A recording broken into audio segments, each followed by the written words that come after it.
టిలో శరన్నవరాత్రి ఉత్సవాలు ఘనంగా జరుగుతున్నాయి. అమ్మవారిని దర్శించుకునేందుకు భక్తులు ఆలయాలకు క్యూ కడుతున్నారు. దీంతో ఆలయాలన్నీ భక్తులతో కిటకిటలాడుతున్నాయి. ఉత్సవాల్లో భాగంగా 4వ రోజు జూబ్లీహిల్స్ పెద్దమ్మ తల్లి గజలక్ష్మి రూపంలో భక్తులకు దర్శనమిచ్చారు. నగరంలో దేవి నవరాత్రి ఉత్సవాలు కన్నుల పండువగా సాగుతున్నాయి. అమ్మవారు ఒక్కో రోజు ఒక్కో రూపంలో కొలువుదీరుతున్నారు. అమ్మవారిని దర్శించుకొని భక్తులు ప్రత్యేక పూజలు చేస్తున్నారు.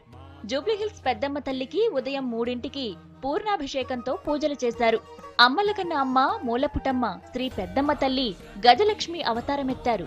ఈ అవతారంలో అమ్మవారిని దర్శించుకుంటే కష్టాలు తొలగిపోయి ఆయురారోగ్యాలు అష్టైశ్వర్యాలు కలుగుతాయని ఆలయ పండితులు చెబుతున్నారు. ఉదయాన్నే శ్రీ పెద్దమ్మవారికి పూర్ణాభిషేకంతో వైదిక కార్యక్రమాలు ఆరంభమైనాయి. 4వ రోజున గజలక్ష్మి అలంకారంతో భక్తులకు అమ్మవారు దర్శనమిస్తుంది. శుద్ధ లక్ష్మీ మోక్షలక్ష్మి జయలక్ష్మి సరస్వతి శ్రీలక్ష్మి వరలక్ష్మిష్ట ప్రసన్న మమ సర్వదా. ఈ యొక్క లక్ష్మీదేవిని ఏదైతే కొలుస్తారో వారికి ధనము ధాన్యాలు అదేవిధంగా అఖండ లక్ష్మి ప్రసాదిస్తుంది. అమ్మవారు జ్ఞానాన్ని ప్రసాదిస్తుంది.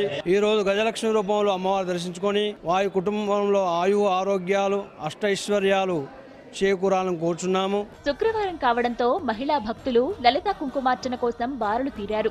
ఈ ఏడాది ఆలయాన్ని మైసూర్ను గుర్తు చేసేలా స్పెషల్ గా డెకరేట్ చేశారు. ప్రతి ఏడాది దసరా ఉత్సవాల్లో అమ్మవారిని దర్శించుకుంటామని భక్తులు చెబుతున్నారు. పెద్దమ్మ తల్లి అంటే నమ్మకమే అండి. ఏదో ఒకటి అనుకున్నామంటే అదన్నీ జరిగిపోతుంది.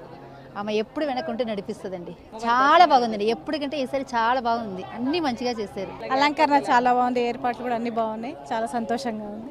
మాకు నమ్మకం ఉంది. ఎప్పుడు వస్తాం మేము 7-8 సంవత్సరాల నుంచి ఖచ్చితంగా వస్తాం మేము.